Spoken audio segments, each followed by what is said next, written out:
आपल्या हिंदू सनातन धर्मामध्ये अनेक व्रते, सण आणि उत्साह सांगितले आहेत. पण या सर्वांमध्ये ज्याला सर्वोत्तम आणि परमपवित्र मानले गेले आहे तो काळ म्हणजेच अधिक मास, ज्याला सर्वसामान्य भाषेत आपण धोंड्याचा महिना आणि पुरुषोत्तम मास असे म्हणून देखील ओळखतो. असे म्हणतात की संपूर्ण वर्षभरात केलेल्या पूजेचे जे फळ मिळते त्यापेक्षा 1000 पटीने अधिक फळ एका महिन्यात विष्णूच्या नामाचे स्मरण केल्याने मिळते. शास्त्रांमध्ये स्पष्ट लिहिले आहे की ज्या मनुष्याला आपल्या आयुष्यातील संकटातून मुक्ती हवी, दारिद्र्याचा नाश करायचा आहे आणि सर्व मनोकामना पूर्ण करून घ्यायच्या आहेत, त्याने अधिक मासात अधिक मास महात्म्य कथेचे श्रवण अवश्य करावे. आज आपण या पवित्र ग्रंथाचा पहिला अध्याय अत्यंत सोप्या, सरळ आणि रसाळ मराठी भाषेत समजून घेणार आहोत. शास्त्रानुसार अधिक मासाच्या कथेचा पहिला पाया जो ऐकल्याशिवाय या महिन्याचे संपूर्ण पुण्य लाभत नाही. म्हणूनच अगदी शांत चित्ताने घरातील सर्वांनी एकत्र घेऊन हा व्हिडिओ शेवटपर्यंत नक्की ऐका. चला तर मग मनोभावे प्रभूचे स्मरण करून सुरू करूया अधिक मास महात्म्य अध्याय पहिला. कमेंटमध्ये ओम नमो भगवते वासुदेवाय नम लिहायला अजिबात विसरू नका. कथेची पार्श्वभूमी अत्यंत दिव्य आहे. पृथ्वीवरील अत्यंत पवित्र आणि सिद्ध क्षेत्र असलेल्या नैमिषारण्यामध्ये ही कथा घडते. एक दिवस नैमिषारण्याच्या पावनभूमीवर शौनकादी 88,000 ऋषी एकत्र जमले होते. हे सर्व ऋषी परमज्ञानी, तपस्वी आणि त्रिकाल ज्ञानी होते. त्यांनी लोककल्याणासाठी एक महान यज्ञ सुरू केला होता. त्यावेळी तिथे सर्व पुराणांचे गाढे अभ्यासक, वेदवेत्ते आणि परमपावन महर्षी व्यास यांचे लाडके शिष्य सूतजी यांचे आगमन झाले. सूतजींना पाहताच संपूर्ण ऋषीमंडळ आनंदाने हरवून गेले. सर्वांनी उभं राहून सूतजींचे स्वागत केले. त्यांना उच्च दिव्य आसनावर बसवले. प्रथेप्रमाणे त्यांच्या चरणांचे तीर्थ घेतले आणि त्यांची मनोभावे पूजा केली. जेव्हा सूतजी शांतपणे आसनावर विराजमान झाले तेव्हा ऋषी शौनकांनी संपूर्ण मानवजातीच्या वतीने हात जोडले आणि अत्यंत नम्रतेने विचारले, हे सूतजी महाराज, तुम्ही सर्व शास्त्रांचे सागर आहात. भूत, भविष्य, वर्तमान तुमच्या नजरेतून सुटलेले नाही. आज आम्ही तुम्हाला एक असा प्रश्न विचारत आहोत ज्यामध्ये संपूर्ण जगाचे हित दडले आहे. आता कलियुग सुरू झाले आहे किंवा येणार आहे. या कलियुगातील मनुष्य अत्यंत अल्पायुष्य असेल, त्याचे मन चंचल असेल, त्याच्या बुद्धीवर तामस गुणांचा प्रभाव असेल, लोक धर्माचा मार्ग सोडून अधर्माकडे वळतील. अशा वेळी मानवजात रोग, शोक, गरिबी आणि कौटुंबिक कलहाने होरपळून निघेल. हे सूतजी, या कलियुगातील मानवाला कठीण तपे किंवा मोठे यज्ञ करणे शक्य होणार नाही. मग अशा सामान्य माणसाला संकटातून मुक्ती मिळवण्याचा, धनधान्य प्राप्त करण्याचा आणि मृत्यूपश्चात मोक्ष मिळवण्याचा सर्वात सोपा, सुलभ आणि प्रभावी मार्ग कोणता? कृपया करून आम्हाला सांगा. शौनक ऋषींचा हा अत्यंत करुणा आणि जगाच्या कल्याणाचा प्रश्न ऐकून सूतजींच्या चेहऱ्यावर एक दैवी हास्य उमटले. ते ऋषींना म्हणाले, हे ऋषी श्रेष्ठांनो, धन्य आहे तुमची बुद्धी.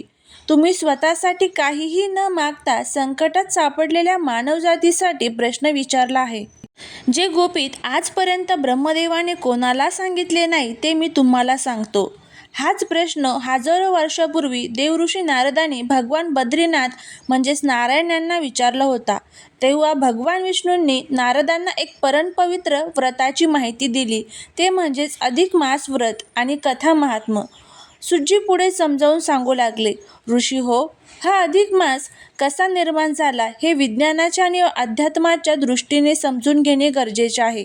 सृष्टीच्या नियमानुसार सूर्याच्या गतीवर आधारित सौरवर्ष 365 दिवसांचे असते, तर चंद्राच्या गतीवर आधारित चंद्रवर्ष हे 354 दिवसांचे असते.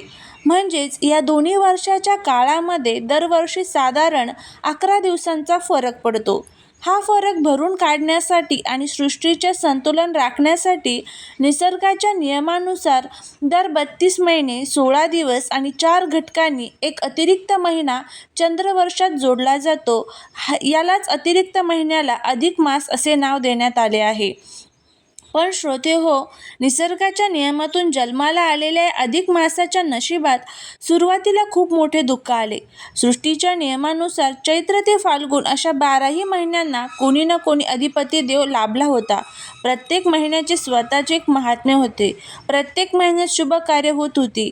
परंतु या अधिक मासाचा कोणीही स्वामी नव्हता. स्वामी नसल्यामुळे हा महिना अत्यंत अपवित्र मानला गेला. जगातील लोकांनी या महिन्याला मलमास म्हणजेच मळाचा, घाणीचा किंवा टाकाऊ महिना असे नाव दिले. लोकांनी या महिन्यात कोणतेही मंगल कार्य जसे की विवाह, गृहप्रवेश, नवीन वस्तूंची खरेदी पूर्णपणे वर्ज्य केली. सर्व जग या अधिक मासाची निंदा करू लागले, त्याला तुच्छ लेखू लागले. इतर सर्व महिने आनंदाने नटलेले पाहत असताना स्वतःची होणारी ही विटंबना अधिक मासाला सहन झाली नाही. तो अत्यंत दुःखी झाला. शेवटी जगाच्या टोमण्यानं आणि निंदेला कंटाळून अधिक मासाने एका मानवी बालकाचे रूप धारण केले. त्याचे डोळे अश्रूंनी भरले होते. शरीर थरथर कापत होते. तो आपले दुःख मांडण्यासाठी थेट वैकुंठ लोकात भगवान विष्णूंच्या चरणाशी जाऊन कोसळला. वैकुंठात भगवान विष्णूंच्या चरणावर डोके ठेवून तो अतीव दुःखाने रडू लागला. तो म्हणाला, हे जगन्नाथा, हे अनाथनाथा, प्रभू, माझा काय अपराध आहे? निसर्गाने मला निर्माण केले, यात माझा काय दोष? पण हे जग मला मलमास म्हणून हिणावत आहे. माझी सर्वत्र निंदा होत आहे. मला ना कोणी स्वामी आहे, ना माझ्या वाट्याला आलेले कोणतेही शुभ कार्य. हे प्रभू, माझा अपमानास्पद आणि निंदनीय आयुष्यामध्ये मला मृत्यू आलेला बरा. मी आज तुमच्या चरणाशी माझे प्राण त्याग करण्यासाठी आलो आहे. मला मरण द्या प्रभू, मला मरण द्या. अधिक मासाचा तो हृदय पिळवटून टाकणारा विलाप ऐकून करुण्याचे सागर, दिनाचे कैवारी भगवान श्री विष्णू यांचे हृदय द्रवरले. त्यांच्या डोळ्यातून कारुण्याचे अश्रू आले. प्रभू विष्णूने तात्काळ पुढे येऊन त्या बालकरूपी अधिक मासाला आपल्या दोन्ही हातांनी उठवले. त्याच्या डोक्यावरून हात फिरवला आणि त्याचे अश्रू पुसले. भगवान विष्णू गंभीर आणि मधुर आवाजात म्हणाले, हे वत्सा, उठ, रडू नकोस. तू अनाथ नाहीत. ज्याचा कोणी नसतो त्याचा मी असतो. या जगाने तुला हिणवले आहे. त्याच जगासमोर मी तुला एक असे स्थान देईल की मोठे मोठे देवही तुझ्या स्तुती करतील. मी तुझे दुःख नक्कीच दूर करेल. चल माझ्यासोबत. असे म्हणून भगवान विष्णूने अधिक मासाचा हात आपल्या हातात घेतला आणि ते त्याला घेऊन थेट परमपवित्र अशा लोकात गेले, जिथे सृष्टीचे नियान्त भगवान श्रीकृष्ण निवास करतात. तिथेच काय अधिक मास महात्म्याचा पहिला अध्याय पूर्ण होतो. या अध्यायात आपण पाहिले की अधिक मासाची उत्पत्ती कशी झाली आणि तो आपल्या उद्धारासाठी विष्णूंच्या चरणाशी कसा पोचला. आता पुढील अध्यायात, अध्याय 2 मध्ये भगवान श्रीकृष्ण या अधिक मासाचे दुःख कसे दूर करतात, त्याला आपले स्वतःचे पुरुषोत्तम हे नाव देऊन सर्व महिन्यांमध्ये श्रेष्ठ कसे बनवतात, ही अत्यंत अद्भुत आणि दिव्य कथा आपण पाहणार आहोत. तर माझ्या लाडक्या भाविकांनो, हा होता अधिक मासाचा पावन अध्याय पहिला. शास्त्रानुसार जो मनुष्य हा पहिला अध्याय पूर्ण एकाग्रतेने ऐकतो किंवा वाचतो, त्याच्या आयुष्यातील दारिद्र्य संकटांचा नाश होण्यास सुरुवात होते. घरात सुख शांती नांदते.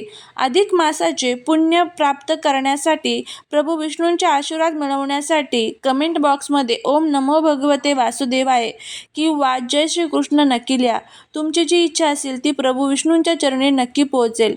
तुम्हाला ही कथा ऐकून कसं वाटलं आम्हाला कमेंटमध्ये करून सांगा. जर तुम्हाला प्रभूची ही लीला आवडली असेल तर व्हिडिओला आत्ताच लाईक करा आणि तुमच्या मित्रपरिवाराला, नातेवाईकांना शेअर करा, जेणेकरून या पवित्र महिन्यात पुण्य त्यांना लाभेल. उद्याचा दुसरा अध्याय पाहण्यासाठी आणि अधिक मासाची संपूर्ण कथा ऐकण्यासाठी आपल्या चॅनलला आत्ताच सबस्क्राईब करा आणि शेजारील बेल आयकॉन दाबायला विसरू नका. भगवान पुरुषोत्तम तुमच्या कुटुंबावर सदैव सुखाची सावली ठेवत हीच प्रार्थना. जय श्री हरी, जय श्री कृष्ण. हरिओम. श्री स्वामी समर्थ.